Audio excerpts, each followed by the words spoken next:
일단은 이 질문이야 뭐 그냥 어차피 해야 되니까. 네.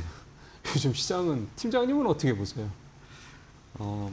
지난주 짧은 시간을 좀 되돌려 볼 수도 있겠지만 리뷰 시점을 저는 한 달여 전으로 좀 되돌려 보면 월로. 예. 제가 이제 6월 8일에 출연을 했을 때 그때쯤 전으로 보면 그 이후로 주시장의 변동성이 어느 때보다 좀 심했고요. 굉장히 심했어요. 네, 그리고 투자자 관점에서 보더라도 너무 쉽지 않았던 네. 상황인 것 같습니다. 예.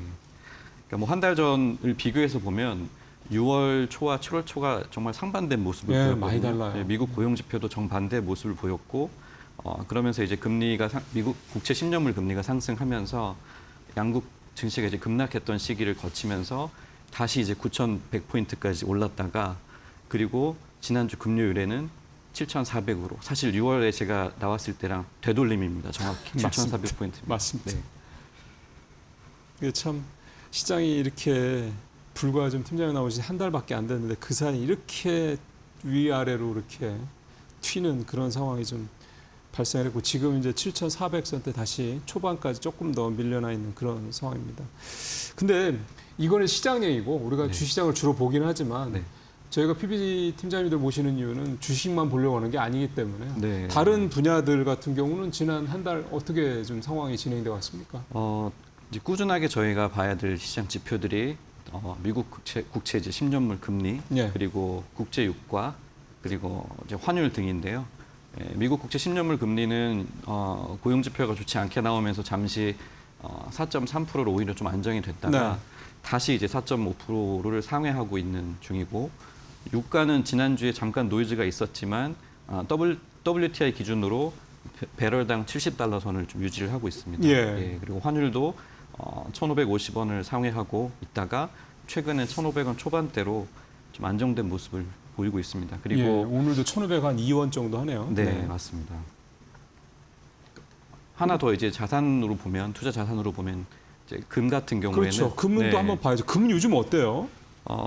이제 금 같은 경우에 작년 말 올해 초에 고객님들이 많이 이제 투자를 하셨는데 엄청 뜨거웠죠. 1월 말 정도가 고점이었고요. 그때 이제 온스당 한 5,500불까지 갔다가 지금은 4,100달러 수준. 그러니까 고점 대비는 한 마이너스 26% 정도. 30% 아까 이것도 금도 많이 떨어졌군요. 네, 맞습니다. 원래 이렇게 장이 변동성이 심하고 그러면은 아유 이거 못 해먹겠다 그냥 안전한 금 투자하자 이럴 수 있을 것 같긴 한데 요즘 네. 금은 대표적인 안전자산이라고 얘기하기에는 너무 위험자산화된 것 같습니다. 네, 금은 이제 안전자산이 더 이상 아닌 것 같습니다. 네. 예. 어쨌든 그래서 금도 그렇게 상황이 좀 된 것 같고 이제 그거 여쭤봐야죠. 앞서 지금 말씀 쭉 들으셨던 대로 주식시장 상황도 그렇고 뭐 국채나 뭐 환율이나 뭐 유가나 등등등 금까지 전체적으로 어느 누구도 참 마음 편하지 않은 그런 시장 상황이고 당연히 수익률도 별로 좋지 않을 겁니다. 네. 자, 그렇다고 그러면은 이제 투자하는 단위가 굉장히 큰 이 고액자산가분들 손님들이죠. 우리 네. 팀장님 손님들 같은 경우 요즘에 분위기들이 어떠신지 되게 궁금해지네요. 아무래도 변동성이 큰 만큼 많이 좀 힘들어 하시고요. 네. 그리고 투자 심리가 좀 많이 위축된 상황인 것 같습니다. 손실도 좀 나셨고. 네, 좀 늦게 들어가신 분들은 손실이 좀 난 상태고요. 그렇죠. 예, 아까 뭐 금 투자도 마찬가지긴 하지만 지금은 많이 좀 심리가 위축된 상황인 것 같습니다. 그러니까 이럴 때 이제 사실은 그분들이 뭐 PB들의 뭐 조언을 듣고 투자도 하시고 또는 뭐 장이 좋고 그럴 때는 내가 알아서 할게. 나도 네. 수익률 괜찮아. 이런 네. 하실 수도 있을 거고. 네, 네. 근데 이렇게 사실은 장이 굉장히 힘들 때 네. 난이도가 이제 굉장히 올라갔을 때 사실 이제 그분들도 본인들도 나름 선수들이시지만 네. 이제 이렇게 전문가라고 할 수 있는 우리 PB분들한테 어떻게 하면 돼?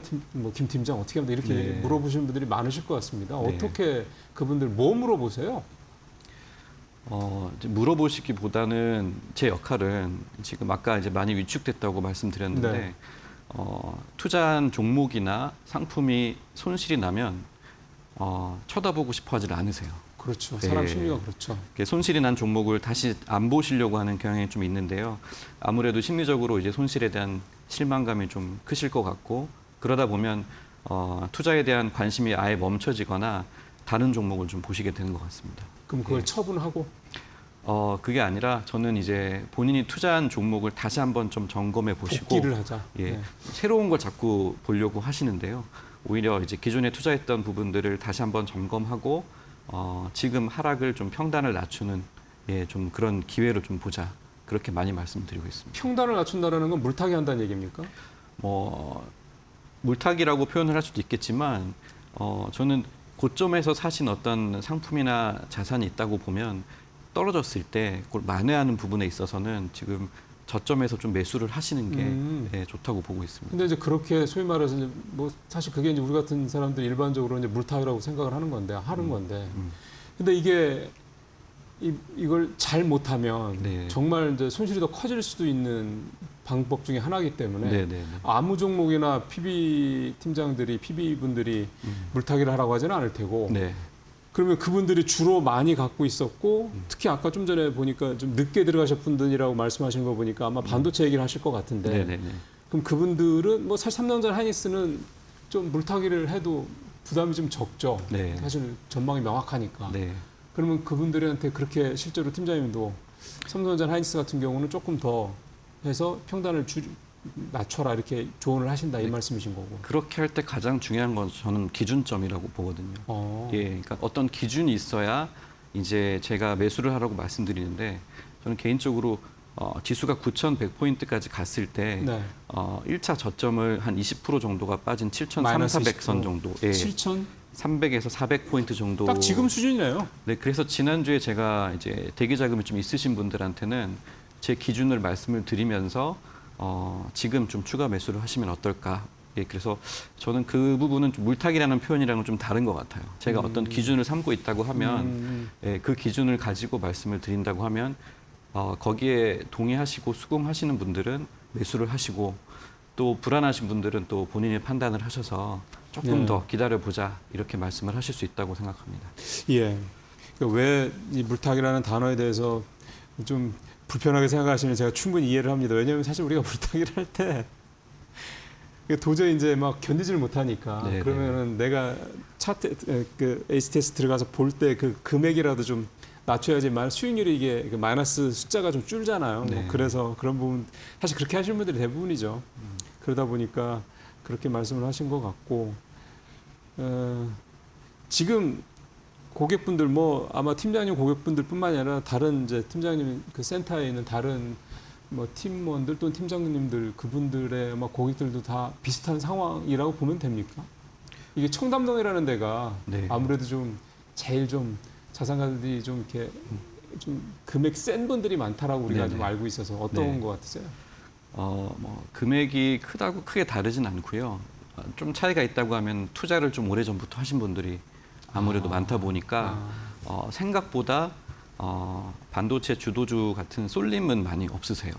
예, 그게 오히려 이제 최근 지난 1년간의 수익을 봤을 때는 좀 상대적으로 좀 저조하다고 볼 수 있겠지만 저는 오히려 그 부분들이 앞으로 좀 순환매 장세가 이어지면 좀 괜찮아지지 않을까 이제 그렇게 생각을 하고 있습니다. 그런 분들도 이번에 수익이 좋지 않아서 이렇게 심란하시다고 할 정도면 이번에 변동성이 얼마나 네. 컸고 하이닉스, 삼성전자 이 두 반도체 종목을 뭐 사실은 거의 포트폴리오에 몰빵하다시피 하는 분들이 굉장히 맞습니다. 많다고 하거든요. 네네. 그분들인데 그렇지 않았는데도 이 정도라면 참 이번 시장이 참 얼마나 힘든지를 알 수 있을 것 같습니다. 네. 자, 그러면 지금 그 말씀을 하시길래 하나만 더 여쭤보죠. 그럼 그분들은 포트폴리오를 어떻게 보통 갖고 있다고 봐야 됩니까?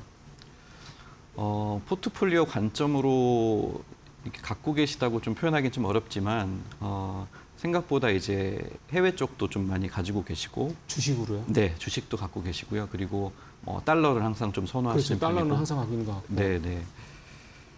그리고 뭐 금이나 뭔가 이런 뭐 그런 것도 좀 있으시고 그래요? 네, 금은 이제 오히려 아까도 말씀드렸지만 작년 말 그리고 올해 초에 상승을 할 때 보통 어느 정도 상승을 해야 관심을 좀 보이시거든요. 맞아요. 예, 네. 그때 좀 뒤늦게 투자하신 분들이 있으시고요. 네. 예, 그렇습니다.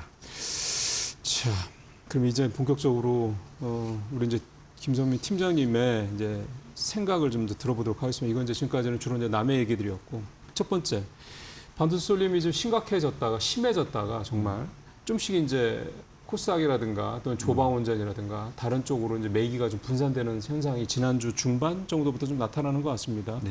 오늘도 좀 그런 것 같고요. 네. 오늘도 사실 삼성전자, SK하이닉스 두 종목 외에 소부장들은 굉장히 괜찮거든요. 네. 조방원전도 오늘 전체적으로 괜찮고 2차 전지라든가 바이오도 한두 종목 뭐 개별 종목들 이슈가 있는 데들 빼고는 괜찮고 좀 그렇습니다. 뭐 미용기기, 화장품, 인바운드, 유통, 멘터 이런 쪽들도 전체적으로 다 괜찮고 분명히 우리가 6월달 중순까지 봐왔던 시장하고는 다른 시장 상황이 좀 전개가 되고 있습니다. 네. 그러면 뭔가 좀 변화를 줘야 되지 않을까 싶은 생각이 드는데 일단 뭔가 시장의 순환매라든가 분산되는 어떤 그런 거는 나타나고 있다고 본인도 판단하세요?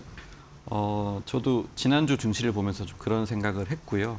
다만 코스닥 시장이 너무 오랫동안 이제 큰 변화가 없었기 때문에 하루 이틀을 보고 그렇게 판단을 하긴 어렵지만 그렇죠. 저는 좀 그렇게 가야 된다고 생각을 하고 있고요. 네. 지난 금요일에 우리나라 증시가 이제 그런 모습을 보였었죠. 아까 전 타임 때도 말씀을 좀 해주신 것 같은데 주도주 외에 이제 금융주 그리고 바이오, 반도체 소부장 그리고 2차 전지 관련 업종들이 업종 전반적으로 다 올랐지만 특별히 많이 오른 업종들이 이제 그런 업종들이었고요. 코스닥 시장도 모처럼 이제 급등하는 모습을 보였는데요. 순환매가 좀 이루어져야 되지 않을까 그렇게 생각을 하고 있습니다. 과거에 이제 벌써 이제 팀장님도 PB 생활하신 지 이제 오래되셨으니까 과거에 이렇게 쏠림이 있었던 현상은 아마 없었을 거고. 네. 근데 뭐 이번만큼 그렇게 쏠리지는 않았더라도 네. 뭐 과거에도 막 일단 반도체 호황기나 이럴 때는 반도체 쪽에 좀 집중이 됐던 때는 분명히 있었을 테니까. 네. 그러면 그리고 난 다음에 순환매라는 게 항상 있었던 거죠. 네. 과거에도. 네, 맞습니다. 그래서 지금 많은 투자자분들의 포트폴리오가 국내 주식 그리고 특정 종목의 쏠림이 심할 수밖에 없는 상황인데요. 네. 저는 이런 때일수록 좀 분산 투자의 원칙을 되새겨야 하지 않을까 그렇게 생각을 하고요. 네. 제가 이제 국민연금이 어떤 주식 리밸런싱 때문에 증시에 영향을 줄 수 있다라는 뉴스를 보면서 제가 개인적으로 궁금해서 이제 국민연금의 포트를 한번 들여다봤거든요. 어때요? 국민연금의 일단 목표는 장기적으로 안정적인 그렇죠. 성과를 창출을 하는 거잖아요. 네. 그런 부분이 있는데 지금 국민연금 같은 경우에는 국내 주식의 대략적으로 한 20% 정도, 네. 그리고 해외 주식을 한 30에서 35% 정도, 그리고 국내외 채권의 한 30%, 그리고 대체 투자의 10% 정도 철저하게 분산이 그렇죠. 되어 국민연금은 있습니다. 그렇게 분산해야죠. 또. 네.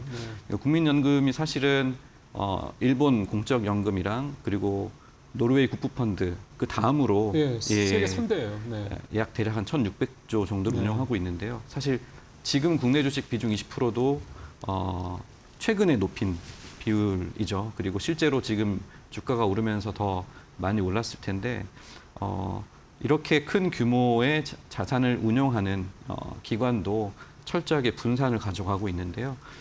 저는 이제 순환매 장세는 국내만 얘기하면 그렇지만 다시 한번 좀 해외 쪽으로 미국이라든지 글로벌 쪽도 한번 없으신 분들은 자산 포트폴리오에 좀 고려를 하시거나 그리고 있으신 분들은 한 번 더 내가 어떤 종목들이나 어떤 상품들을 보유하고 있는지 체크는 해봐야 되는 시기라고 보고 있습니다. 정말 좋은 말씀이세요. 왜냐하면 사실 우리가 너무 지금 국장 또 반도체에만 집중되어 있는 게 사실이기 때문에 좀 전에 말씀하신 대로 설사 이게 당장 뭐 코스닥 쪽으로 매기가 확 분산되고 이러지 않더라도 그런 거에 대한 준비를 미리 일부를 조금씩 액션을 취할 필요는 있다라는 것에 대해서는 뭐 저도 전적으로 공감하고 동의하는 바입니다. 그러면 지금 이제 말씀하시던 게 국장의 외에 그러니까 미장 또는 다른 투자 상품 이렇게 좀 언지를 하셨기 때문에 그 미장이라고 그런다 그러면 네. 예를 들어서 뭐 ETF를 통한 거 아니면 개별 종목 투자 뭐 어떻습니까? 저는 이제 지속적으로 말씀드리지만 지수 투자, 개별 지수를 안 갖고 계시는데 개별 종목을 투자하시는 것보다는 S&P 500 지수라든지 나스닥 지수 지수의 투자를 미국 시장은 이제 저는 패시브로 좀 생각을 하고 있고요. S&P 500 지수 자체가 어쨌든 500대 기업을 자체적으로 선별을 하고 그렇죠. 못하는 기업들은 퇴출을 시키고 그런 과정을 좀 가지고 있는 프로세스를 가지고 있는 지수이기 때문에 그런 측면에서 봤을 때 저는 미국 쪽에 투자하시는 분들은 지수 투자를 먼저 추천드리고 있습니다. 그럼 S&P 500, 나스닥 100 뭐 이런 거 ETF 네. 이런 식으로 접근을 하면은 제일 네. 좋겠다라는 거고. 뭐 그 정도면 됩니까? 미국 투자는 뭐 그 사실 처음 하는 사람이 개별 종목 뭐 빤하지 않습니까? 뭐 스페이스X 뭐 테슬라 네. 뭐 엔비디아 보통 뭐 이렇게 빅테크들 중심으로 투자를 많이들 하시긴 하는데 네네. 아니면은 막 3배짜리, 2배짜리 레버리지 투자들도 많이 하시고 또 이번에 삼성전자 SK하이닉스 ADR 상장하고 난 뒤에 지금 2배짜리 ETF들이 막 곧 출시된다고 막 하더군요. 미국에서도. 네. 그런 것들 보시는 분들도 많으실 것 같은데. 그때 이제 저는 고민하시는 분들한테 말씀드리는 부분은 어쨌든 미국 쪽에 투자하려면은 고려해야 될 부분 중에 하나가 또 환율이거든요. 그럼요. 네, 이제 원화를 달러로 환전을 해서 들어가셔야 되기 때문에 고려해야 될 부분들이 좀 더 많다. 그리고 뭐 과세적인 측면에서 차이점도 있고 예. 그런 부분들을 제가 여러 가지를 말씀드린 다음에 이제 선택을 하시게끔 그렇게 안내를 드리고 있습니다. 얼마 정도 100이라고 그러면은 이 S&P 500이나 나스닥 100 같은 이런 패시브 투자는 대략 어느 정도 잡으면 적정할 것 같으세요? 기존에 국내 주식을 좀 담고 계신 분들은 저는 한 20% 내외. 20% 정도. 네. 그렇게 담으면 되겠다. 그 정도 하고. 자, 이제 마지막으로 시간이 이제 한 1분 정도밖에 안 남았는데요. 자, 요런 시장 상황. 지금 종합적으로 다 이제 팀장님의 시장을 보는 판세에 대한 생각을 다 들어보셨기 때문에 시청자분들께서도 그러면 당신은 그러면 이 시간에 이런 상황에서 그렇게 생각하는 상황에서 어떻게 우리한테 네. 자산 배분 전략을 짜줄 거야라고 네. 이제 우리 시청자분들께서 물어보신다면요. 네. 제가 드리고 싶은 말씀은 순환매 장세가 올 어떤 그런 상황을 대비해서 대형주 중에서는 어떤 고배당주 펀드나 ETF를 좀 추천드리고요. 네. 그리고 장기적인 관점에서 추천하는 전략은 성장주 위주 장세에서 상대적으로 소외가 됐던 그러니까 과거에 박스권 장세나 하락 시기에도 성과가 괜찮았던 어떤 가치주 관련 상품이나 네. 코스피와 이격이 좀 많이 벌어져 있는 코스닥 지수 투자 꾸준히 추천드리고 있습니다.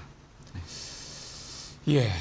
지금 이게 사실 너무 이제 우리가 반도체에 쏠려 있었기 때문에 이런 말씀 들으면 뭐였더라 싶은 생각이 드시는 분들도 계실 거라 생각이 듭니다. 근데 지금 시장에 뭔가 변화의 바람이 불고 있는 조짐이 나타나고 있는 상황에서 이렇게 뭐 고배당주 펀드 또는 고배당 ETF 같은 거, 그다음에 어떤 가치주 관련된 상품이나 코스닥 지수 투자 이런 부분들 한번 좀 살펴보실 필요가 있겠다 이렇게 좀 정리를 해보겠습니다. 팀장님 말씀 잘 들었습니다. 네, 감사합니다.